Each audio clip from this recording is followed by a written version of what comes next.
القادر جیلانی رحمۃ اللہ علیہ کی حیثیت آقا صلی اللہ علیہ وسلم کے سامنے تو کچھ بھی نہیں ہے. انہیں جو بھی ملا ہے، جنہیں بغدادی کو جو کچھ ملا ہے، وہ سب کے سب نبی کریم صلی اللہ علیہ وسلم کا صدقہ ہے. آقا صلی اللہ علیہ وسلم کی وجہ سے جسے جو ملا ہے وہ ملا ہے. شاہوں سے ملا ہے، نتوندر سے ملا ہے، اللہ کا عرفان اسی در سے ملا ہے. جس کو بھی ملا ہے وہ مقدر سے ملا ہے. مجھ کو تو مقدر بھی تیرے در سے ملا ہے. نبی کریم صلی اللہ علیہ وسلم کی فرمانبرداری اور اطاعت، یہ ساری کائنات آپ کا صدقہ ہے. آقا صلی اللہ علیہ وسلم کو دنیا میں بھیجا جانا مقدر تھا. اللہ تعالیٰ نے ساری کائنات کو وجود بخشا ہے. تو دوستوں، اتنے ہی بڑے بزرگ ہوں لیکن آقا صلی اللہ علیہ وسلم کے سامنے آپ کے دھول کے برابر بھی نہیں ہے. تو دوستوں، ان چیزوں کو دوستوں ہمیں اور آپ کو سمجھنا چاہیے کہ یہ سارے جو بزرگان دین، ان لوگوں نے بچپن میں بڑے مجاہدے کیے، بڑے مجاہدوں کو برداشت کیا ہے. حضرت عبداللہ صومعی رحمۃ اللہ علیہ، حضرت عبداللہ صومعی رحمۃ اللہ علیہ اپنے پڑھنے کے زمانے کے اندر بڑی بھوک لگی ہے، بہت بھوک لگی تھی. ایک مرتبہ تو کسی نہر کے کنارے پر وہ وضو کر رہے تھے. تو اسی نہر میں وضو کرتے کرتے دیکھا کہ دور سے کوئی سیب جو ہے پانی میں تیرتا ہوا آ رہا ہے. اسی سیب کو انہوں نے کھا لیا. سیب کو کھانے کے بعد جو یہ خیال آیا کہ یہ سیب تو تیرا نہیں ہے، یہ سیب تو کسی اور کا ہے، اور یہ مالے لگتا ہے پڑی ہوئی چیز. اور پڑی ہوئی چیز کا حکم یہ ہے کہ اگر تم نے کسی پڑی ہوئی چیز کو اٹھایا ہے تو اب اسے اس کے مالک تک پہنچایا جانا ضروری ہے. اس کو ہم استعمال نہیں کر سکتے. اب وہ سیب کیا حیثیت رکھتا ہے. لیکن بہرحال اللہ تعالیٰ کا خوف، نبی کریم صلی اللہ علیہ وسلم سے محبت، اب کیا ہوا، اسی نہر کے کنارے پر جہاں بیٹھ کر کے وضو کر رہے تھے، وضو کو مکمل کرنے کے بعد جو بھی اپنا عمل تھا وہ عمل مکمل کیا تو وہ پانی جس سمت سے آ رہا تھا اسی سمت کی طرف چل دیا. بہت دور جانے کے بعد ایک سیب کا باغ ملا ہے. اس باغ کی ٹہنیاں جو ہے پانی میں لٹک رہی تھی. تو سمجھ گئے یہ سیب یہیں سے گرا ہوگا اور یہاں سے پانی میں تیرتا ہوا آیا ہوگا اور اسے میں نے استعمال کیا ہے. تو چنانچہ اس کے باغ کے مالک کے پاس گئے، کہا مجھے مجھ سے آپ سے ایک بات کرنی ہے. تو بات کرنے سے پہلے تو بہت زیادہ مہمان نوازیاں تھی. کہا کہ جی آپ بتاؤ کیا کام ہے آپ کو. تو حضرت عبداللہ صومعی رحمۃ اللہ علیہ نے کہا کہ میں نے آپ کے باغ کا ایک سیب کھایا ہے جس کی میں معافی چاہتا ہوں اور اس کی میں تلافی چاہتا ہوں. تو انہوں نے پہلے پورا دیکھا کہ ارے یہ کیا بات ہو گئی کہ آج تک جو میرے پاس اس طرح کی معافی کے لیے کوئی نہیں آیا ہے. تو فوراً تیور بدل گئے کہ اچھا آپ نے میرے باغ کا ایک سیب کھایا ہے، ایسے معافی نہیں ملے گی. معافی تو آپ کو تب ملے گی 12 سال. کتنے سال؟ 12 سال آپ کو میرے باغ کی خدمت کرنی ہوگی. ایک سیب کی قیمت 12 سال خدمت. 12 سال تک خدمت کروائی اور 12 سال کے بعد یوں کہا عبداللہ آپ کو جو ہے عبداللہ صومعی رحمۃ اللہ علیہ نے یوں کہا کہ 12 سال مکمل ہو گئے، اب میری معافی ہو گئی، اب میری تلافی ہو گئی، میں جانا چاہتا ہوں. تو انہوں نے یہ کہا، باغ کا جو مالک تھا انہوں نے یہ کہا کہ ایسے معافی نہیں ملے گی، ابھی ایک شرط باقی ہے. ابھی کیا ہے؟ ابھی ایک شرط باقی ہے. وہ شرط یہ ہے کہ میری ایک لڑکی ہے جو آنکھوں سے نابینا ہے اور کان سے وہ سن نہیں سکتی ہے اور چل نہیں سکتی ہے، اور اس کی شادی میں آپ سے کرانا چاہتا ہوں. اس کی شادی میں آپ سے کرانا چاہتا ہوں. یہ شرط مکمل ہو جائے گی تو پھر کیا ہوگا، یہ جو ہے غلطی کی تلافی بھی ہو جائے گی. تو انہوں نے کہا جی ٹھیک ہے، میں اس کے لیے بھی تیار ہوں. چنانچہ نکاح ہو گیا. نکاح ہونے کے بعد حضرت عبداللہ صومعی رحمۃ اللہ علیہ جب اس مکان میں گئے ہیں تو دیکھا تو لڑکی صحیح سالم ہے، آنکھوں سے دیکھ بھی سکتی ہے، پیر سے چل بھی سکتی ہے اور جو سن بھی سکتی ہے، کوئی عیب نہیں ہے.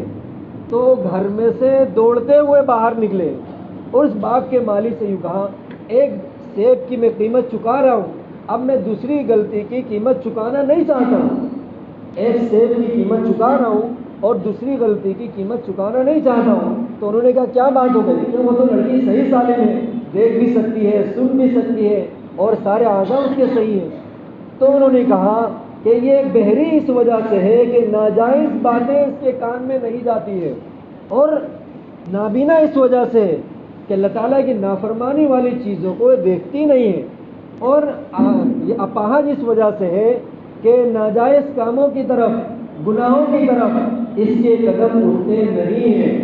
جاؤ یہ آپ ہی کی سودا ہے اور یہ آپ کی جو ہے آپ کی اسی سے شادی ہوئی ہے اور جس کے بعد جو ہے شادی ہو گئی اور اسی شادی کے بعد ان دونوں کے ملنے کی وجہ سے اللہ تعالیٰ نے جو شہزادہ دیا ہے اس کا نام شیخ عبد القادر جیلانی رحمۃ اللہ علیہ کہ جب اتنے زیادہ پاک اور اتنے زیادہ فرما بردار اور اطاعت گزار ہوں گے تو اللہ تعالیٰ پھر ایسے ہی اولاد عطا فرماتا ہے کہ بچپن کے اندر ابھی بچپنا ہے یہ تو بات تھی شیخ عبد القادر جیلانی رحمۃ اللہ علیہ کے والد کی حضرت عبداللہ سومائی کی. اب ان کے شیخ عبد القادر جیلانی رحمۃ اللہ علیہ کا بچپنا ابھی عالم نہیں بنے ہیں, ابھی انہوں نے تصوف کے جو ہے میدان میں قدم نہیں رکھا ہے, ابھی چلا کشی نہیں کی ہے, ابھی جو ہے مجاہدے برداشت نہیں کیے ہیں, ابھی پڑھنے کے لیے جا رہے ہیں. ماں نے جو ہے 40 دن کی جگہ پر جو ہے آستین میں سیکھ لی اور کہا بیٹا کبھی جھوٹ مت بولنا. اور عام طور پر ہر جگہ ہمارے ماں باپ کی ہر طرح ہر ایک لوگوں کی یہ جو ایک عادت ہوتی ہے نکلتے وقت بچوں کو اس طرح کی کچھ نصیحتیں کرتے رہتے ہیں. تو ان کے ماں نے ایک نصیحت کی بیٹا کبھی جھوٹ مت بولنا, اور اس طرح سے نکل گئے. اس 40 درہم کو لے کر کے راستے میں ڈاکوؤں نے پکڑا تو ہر ایک کا سب مال لوٹ لیا, اس بچے کو چھوڑ دیا. پھر چھوڑنے کے بعد ان کو یہ خیال آیا کہ لاؤ اس سے بھی پوچھ لیتے. تو کہا بیٹا تیرے پاس بھی کچھ ہے؟ تو نے کہا جی ہاں میرے پاس بھی ہے. 40 درہم یہاں پر جو ہے میری ماں نے سلے ہوئے ہیں. جب اس کو جو ہے تلاشی لی گئی تو واقعی 40 درہم نکلے.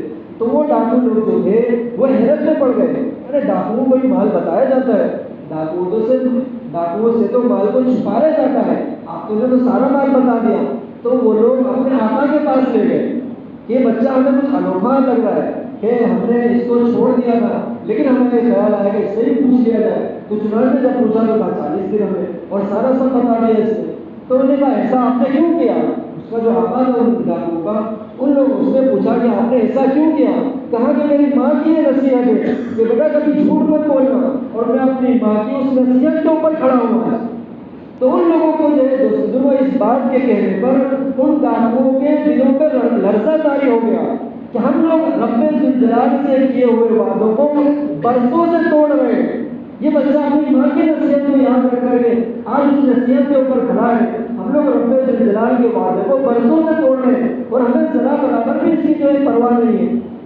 کہا بیٹے ہاتھ بڑھاؤ, ہم آپ ہی کے اوپر توبہ کرنا چاہتے ہیں, ہم آپ ہی کے ہاتھ پر توبہ کرنا چاہتے ہیں. اور ان ڈاکوؤں نے عبد القادر جیلانی رحمۃ اللہ علیہ کے ہاتھ پر جو توبہ کی. اور شیخ عبد القادر جیلانی رحمۃ اللہ علیہ کہتے ہیں کہ میرے ہاتھ پر سب سے پہلے بیعت کرنے والے ابھی بچپن ہے, اسی بچپنے کے اندر سب سے پہلے بیعت کرنے والے اور سب سے پہلے توبہ کرنے والے وہی وہ ڈاکو تھے جن لوگوں نے مجھے راستے میں پکڑا.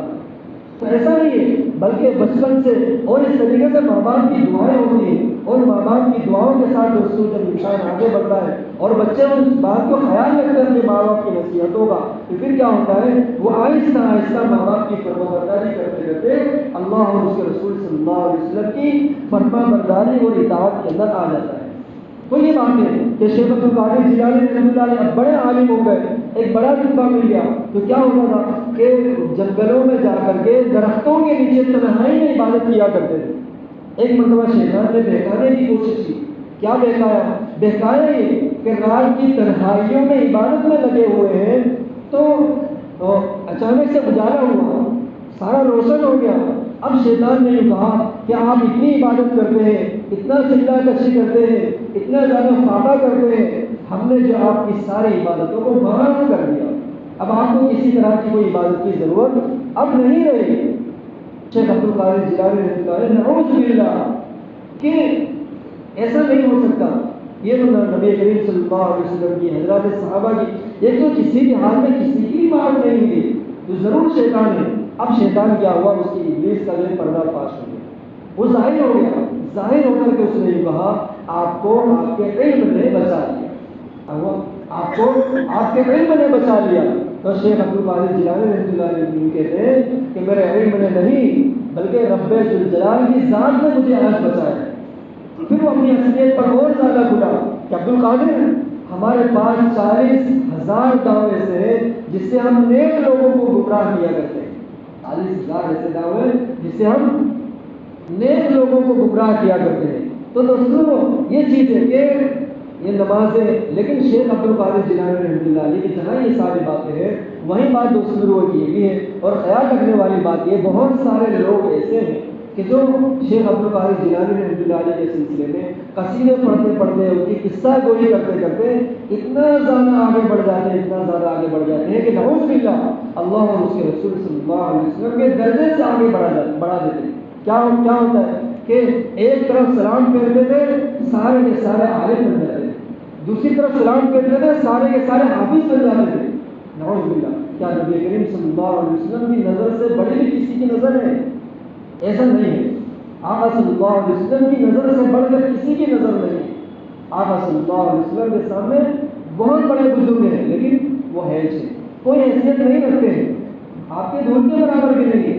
جنید بغدادی رحمۃ اللہ علیہ بڑے عبادت گزار ہیں اور بڑے فرما بردار ہیں، راتوں کی تنہائیوں میں، جنگلوں میں اور جگہ جگہ ان کے جو ہے چرچے ہیں، لیکن آقا صلی اللہ علیہ وسلم کے سامنے کچھ بھی نہیں ہے، آپ کے دھول کے برابر بھی نہیں ہے۔ دوسروں دنیا یہ صدقہ ہی نبی کریم صلی اللہ علیہ وسلم کا ہے، تو اس لیے آپ کسی کے سلسلے میں ہم قصیدے پڑھیں، لیکن نبی کریم صلی اللہ علیہ وسلم کا درجہ ایک الگ درجہ ہے، رب ذوالجلال کا درجہ جو ہے ایک الگ درجہ ہے۔ ان چیزوں کا ہمیں جو ہے خیال رہے کہ یہ جو ہے اصل میں صوفیاء کے بڑے امام گزرے ہیں، بڑے قطب ہیں، ہر چیز ہے، لیکن اور جو ہے جب درس دیا کرتے تھے 40,000 لوگوں کو ایک ساتھ جو درس دے رہے، تو اس وقت میں لاؤڈ اسپیکر اس طرح کی کوئی چیز تو تھی نہیں، تو کیا ہوتا تھا 4-4 ہزار 5-5 ہزار کے فاصلے پر ایک ایک شخص کھڑا ہو کر کے شیخ نے ابھی یوں کہا ہے اس بات کو دوسروں تک پہنچایا جاتا تھا، پھر اس کا آخری شخص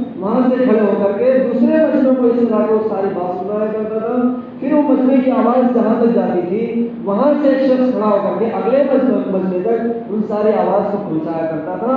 اس طریقے سے شیخ عبد القادر جیلانی رحمۃ اللہ علیہ کا جو ہے درس ہوا کرتا تھا، اور بغداد میں بڑا نام تھا، اور یہ ان کا نام جو ہے ساری دنیا کے اندر آہستہ آہستہ دوسروں کو پھیلا ہے۔ تو یہ کیا ہے کہ جس کو جو ملا ہے وہ آقا صلی اللہ علیہ وسلم کے صدقے میں ملا ہے۔ اللہ تعالیٰ ہم سب کو کہنے سننے سے عمل کی توفیق عطا فرمائے۔